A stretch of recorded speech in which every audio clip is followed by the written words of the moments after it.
Hey guys, welcome to Dark Ascent, and today I'll show you what happened high up on Everest when a woman so used to being in charge fired the Sherpa who was keeping her alive. She had paid for one of the best guides on the mountain, and high in the death zone she chose to dismiss him and summit alone. But the devastating thing the mountain did next will show you how irreplaceable a good Sherpa really is. It was May 19th, 2013, high on the upper slopes of Mount Everest, in the thin, freezing air above 26,000 feet. Where a woman who had just sent her own Sherpa back down the mountain stood alone, certain she could finish this herself, not yet understanding that she had just dismissed the only person who could have saved her life. Her name was Bernadette Ravenel, and she was 51 years old, and she was the kind of person who had spent her whole life winning. She had built a company from nothing and sold it for a fortune, and along the way she had learned a lesson that served her brilliantly in business and would kill her on a mountain. The lesson that the people who succeed are the ones who trust their own judgment over everyone else's. She was used to being in charge. She was used to being right. She had spent 30 years in rooms where she was the one who saw what others missed, where listening to the cautious voice in the corner was how you lost, where the whole art of it was backing yourself when every so-called expert told you to slow down. When she walked into a room, people deferred to her, and she had long since stopped noticing how much she had come to expect it. Everest, for her, was the last item on a long list of things she had conquered. The 7 summits, the marathons, the ultra races, the things wealthy, driven people collect to prove to themselves that they are still exceptional. She had trained hard for it, harder than most, and she was fit and capable in a way that made the whole thing feel, to her, like a problem she had already solved. And she had the money to do it the way she did everything, on her own terms, with the best of everything and the patience for none of it. The way she told it to the people back home, this climb was about independence. She posted about doing things her own way, about how she had never needed anyone to hand her anything, about how the mountains stripped away all the noise and left only you and your own will. She talked about Everest the way she talked about her business, as a thing to be managed and executed and won, a project with a deadline and a deliverable. There were photographs of her at base camp looking strong and certain, captions about pushing limits and silencing the doubters who had told her a woman in her 50s had no business up there. Her followers ate it up. They told her she was an inspiration, that she was proof it was never too late, that she was unstoppable, and she believed them because it matched everything she already knew about herself. What she did not post about, because she did not really see it, was the small army of people making her climb possible. The Sherpas carrying her loads and fixing her ropes and hauling the oxygen she would breathe. The guides planning her every move and reading the weather for her. The cooks and the porters and the icefall doctors who rebuilt the ladders before dawn. And the man assigned to keep her alive, whose name she rarely bothered to use. In the story she told the world, she was doing this alone, against the odds, on her own strength. In reality, she had never in her life been less alone or more carried than she was on that mountain. I want to be clear about something right away, because it matters. She was not a fool. She was deeply accomplished. And that is exactly the trap, because the mountain does not care how good you are at anything else. The man assigned to her was named Lakpa, an experienced climbing Sherpa who had been to the top of Everest more times than most people have climbed anything at all. On a mountain like this, your personal Sherpa is not a servant and not a porter, whatever wealthy clients sometimes let themselves believe. He is the single most important safety system you have. He carries your spare oxygen and manages how fast you breathe it, because running out high on the mountain is one of the most common ways people die up there. He breaks the trail through deep snow so you do not burn yourself out before the hard part. He knows the route in the dark and in a whiteout, when every direction looks identical and a wrong turn of a few hundred feet means you are simply gone. He watches you constantly for the early signs of altitude sickness, the slurring and the stumbling and the strange decisions, the things you absolutely cannot detect in yourself because the organ doing the detecting is the one being starved.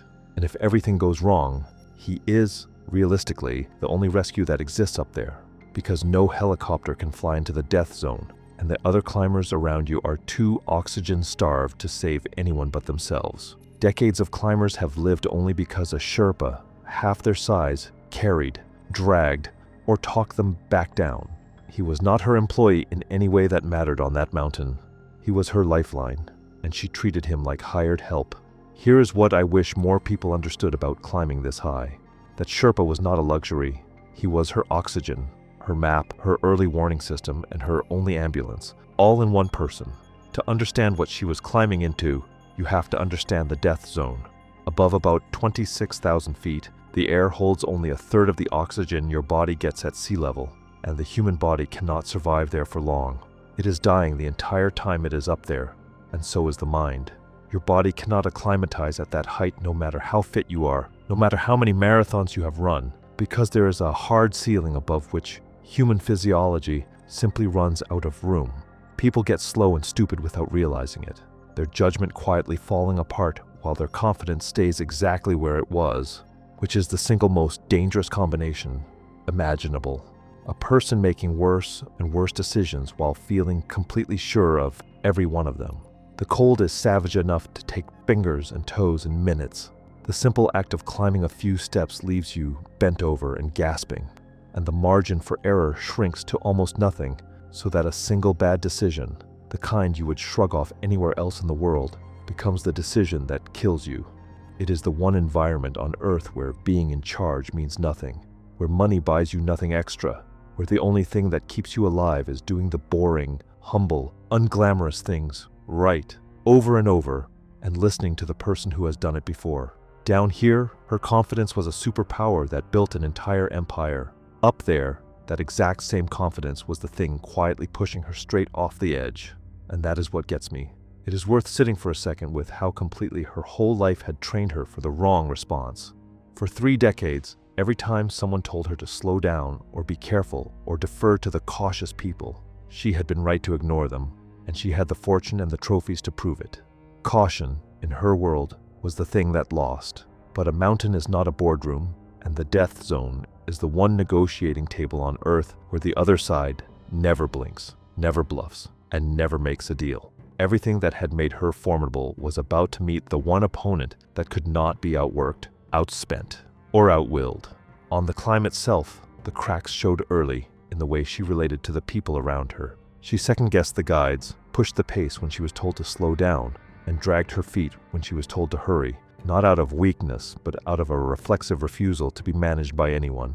On the acclimatization rotations, she skipped the rest days she was told to take and insisted on schedules that suited her, rather than the mountain. Lakpa, doing his job, began to do the thing good Sherpas do, which is to steer a client constantly and quietly, telling her to drink more, to slow her breathing, to eat when she had no appetite, to keep her oxygen flow low and steady on the easy ground, so there would be gas left for the hard ground, to save something in the tank for the descent. Every one of those small corrections, every single one of which existed only to keep her alive, landed on her like an insult, like a junior employee questioning her in a meeting. She had not come to the top of the world, at 51, after everything she had achieved, to be told what to do by a man she could not stop thinking of as the help. The worst part is, she probably never once said that out loud, never let herself think it in those words, because she was not a cruel person. She just felt it, underneath, and acted on it, the way she had acted on her instincts her whole life. The guides noticed, the way guides always notice, and they did what they could, pairing her with their most patient Sherpa and framing every instruction as a suggestion so she would not feel managed. But you cannot carefully word your way around a person whose whole identity is built on not being managed, and a mountain does not soften its rules for anyone's ego. The accommodations that kept the peace lower down were quietly setting the stage for the moment higher up when there would be no time left to be tactful, when the only thing that could save her was a direct order, and an order was the one thing she had trained her whole life to refuse. There were people who had seen this coming, in their own quiet way. A friend from her climbing club, someone who had done real expeditions and watched real people die on them, had said something to her before she left that came back to everyone later. The friend had told her, gently, that the mountains were the one place her usual approach would not work, that up there the smartest thing a strong person could do was become small and obedient and patient, that the clients who died were so often the bold, capable, successful ones who simply could not stop being the boss for long enough to survive. The friend had told her the mountain did not care about any of the things she was good at. She had laughed it off.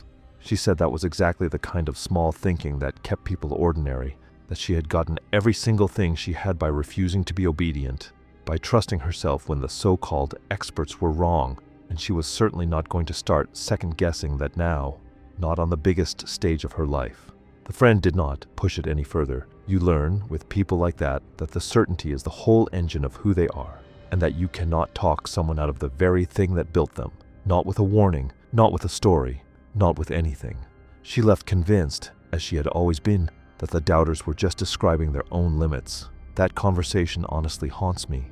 Her friend told her the one thing that would have saved her life, and she heard it as an insult because she was right about business, but fatally wrong about where she now was. On summit night, they left the high camp on the south col little before midnight, headlamps in a long, quiet line moving up into the cold, each climber carrying 2 bottles of oxygen for the round trip, and Lakpa carrying her spare on top of his own load.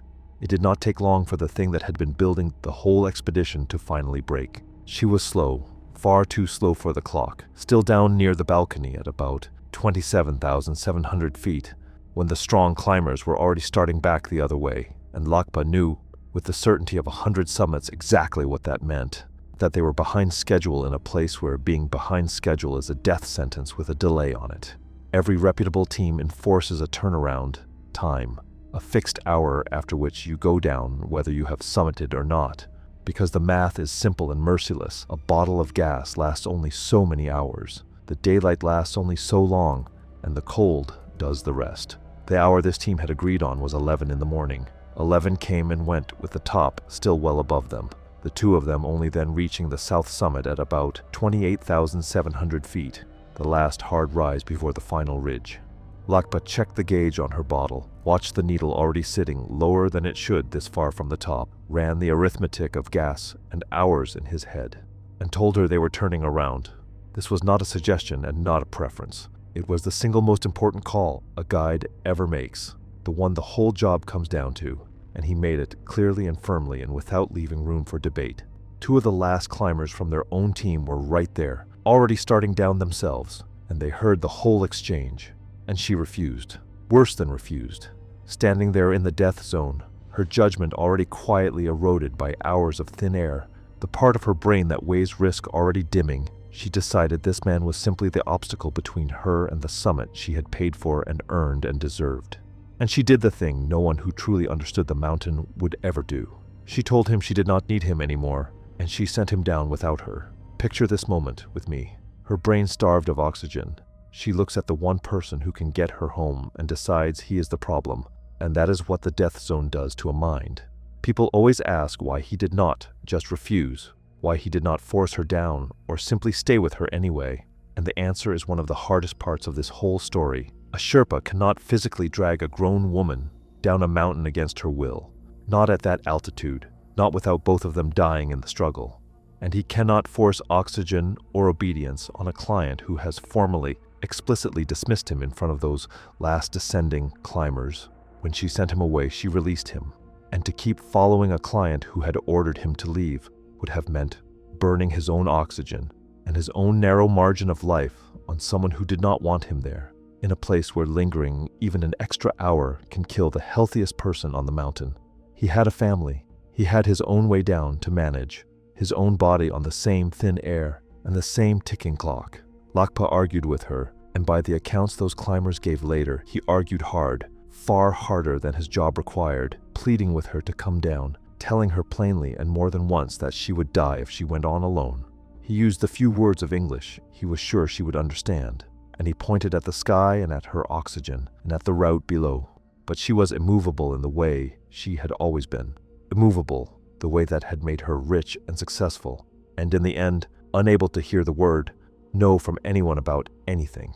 And finally, with his own margin shrinking and the cold deepening and every minute stealing something he would need for his own descent, he made the only choice the mountain had left him.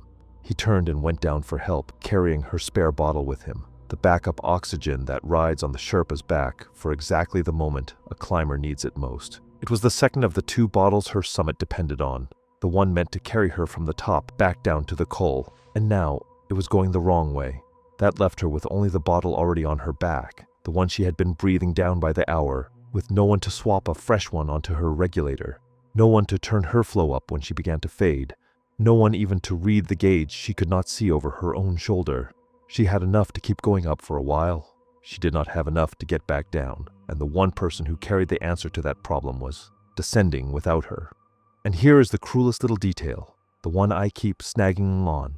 When he turned to go down, her spare oxygen went with him, so she did not just send away her guide, she sent away her air. What happened next, no one will ever fully know, because she was alone for it, which is its own kind of horror on a mountain where no one is ever supposed to be alone above the high camp.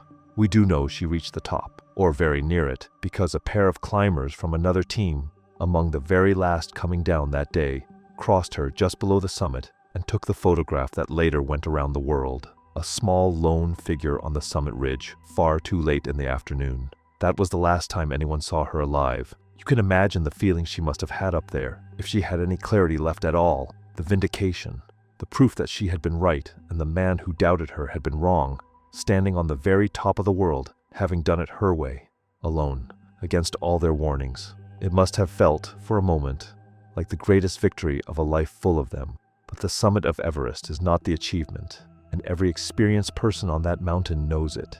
Getting back down is the achievement. When the body is empty, and the daylight is going, and the mind has nothing left to run on. She started down alone, into the cold and the gathering dark, with no Sherpa to guide her, no spare oxygen to keep her brain alive, and a body that had been dying by inches for hours. Somewhere on that upper ridge, most likely between the south summit and the balcony, where so many climbers have faltered before her, the last of her gas ran out, and with it, the certainty that had carried her entire, remarkable life finally, completely gave way. Everyone remembers the summit photo, but hear me, the top is only the halfway point. She had spent everything getting up there, and now she had to get down alone, in the dark, on an empty tank. And the descent is where Everest does its real work. The great majority of people who die up there die on the way down, not the way up, because they emptied the tank reaching a summit that was never the goal, because the brain that was merely struggling on the climb is now failing outright, and because the body has nothing left for the long descent that still waits. Every experienced person on that mountain understands this in their bones, which is the entire reason a turnaround time exists. The entire reason Lakpa had tried to turn her around hours earlier. She had treated that rule as an obstacle. The mountain was about to show her it was the only thing that had ever stood between her and exactly this. The last anyone heard from her directly was a short message she had sent from the high camp the night before any of it happened, and it is hard to read now without a kind of ache. She wrote that she was feeling strong, that the weather looked perfect, that she was finally about to do the thing she had crossed the world for. She wrote, in the confident shorthand of someone who had never once seriously doubted herself, that the next message would come from the very top, and that everyone who had ever told her to be careful or to slow down or to listen to the experts could watch her prove them wrong one more time. There was a joke in there, something light about how she would finally sleep when it was all over, about how the doubters could eat their words. She did not mention that she had been slow all day, or that her guide had been quietly worried for hours, or that she had barely slept or eaten in days, or that her body was already deep into the long, slow process of failing in the thin air. She did not know any of that, not really, because the part of her that might have known was already going quiet, dimmed by the same lack of oxygen that was making her feel so certain and so strong. It was the last anyone ever heard from her. Bernadette Ravenel never came down off Mount Everest. Lakpa got himself down to the South Col late that day, spent and half frozen, and the radio call went out from there that evening, the moment he was down and able to raise base camp, the way it always happens. A rescue was talked through and attempted as far as it could be, but the people who might have reached her were far below, and the place where she had stopped was far above the line where any rescue can realistically succeed. That is the brutal arithmetic of the death zone. That help is always too far down, and the dying happens too far up, and the distance between them is measured in hours that no one stranded up there has to spare. By the time anyone could get high enough to look, the next morning, a pair of Sherpas climbing back up from the col in the first gray light, there was nothing left to do but confirm what everyone already feared. They found her high above them, off to the side of the route on the upper mountain, and could get no closer without spending 2 more lives on what had already become a recovery rather than a rescue. She had died somewhere on the descent, alone, out of oxygen, her body finally overtaken by the cold and the altitude, and the long accumulated cost of a brain too starved to save itself. In the hours after she sent away the one person who could have prevented all of it, the man she had fired had done everything right. He had warned her, argued with her, pleaded with her, and finally gone for help, and none of it had been enough, because by the moment she sent him away, the outcome was already mostly written. She was not brought down, at least not for a long time, because she had died in the kind of place that Everest does not give back easily, high and remote and lethal to the very people who would have to climb up to retrieve her. She became, like so many before her, a part of the mountain she had come to conquer, one more shape in the snow for the next season's climbers to pass on their own way up. The Sherpa who had been with her carried something heavier than any load down. Off that mountain, the knowledge that he had seen exactly what was coming, and said so out loud and been sent away for it. It was not his fault. Everyone who understood the mountain knew with total certainty that it was not his fault, that he had done more than his job and more than most would have. But knowing a thing and carrying it are two entirely different weights, and he would carry this one for a very long time.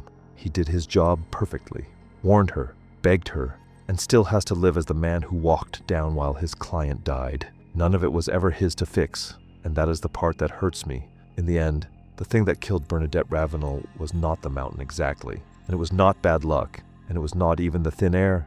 It was the single trait that had built her entire life, her absolute trust in her own judgment over everyone else's, carried into the one place on earth where that trait is fatal. Up there, the doubter was a man who had stood on the summit of Everest more times than she had climbed anything in her life, calmly telling her the literal truth about her own survival, and she overrode him out of pure reflex, the same reflex that had never once failed her below. The mountain did not punish her for being weak or lazy or unprepared, because she was none of those things. It punished her for being exactly who she had always been, in the single place that does not reward it. She fired the man keeping her alive, to prove she did not need him, and the mountain spent the next few hours proving that she did. What I cannot stop racking my brain over is that the exact quality that made her a success everywhere else in life is the precise thing that killed her up there. The mountain found the one flaw her whole life had rewarded.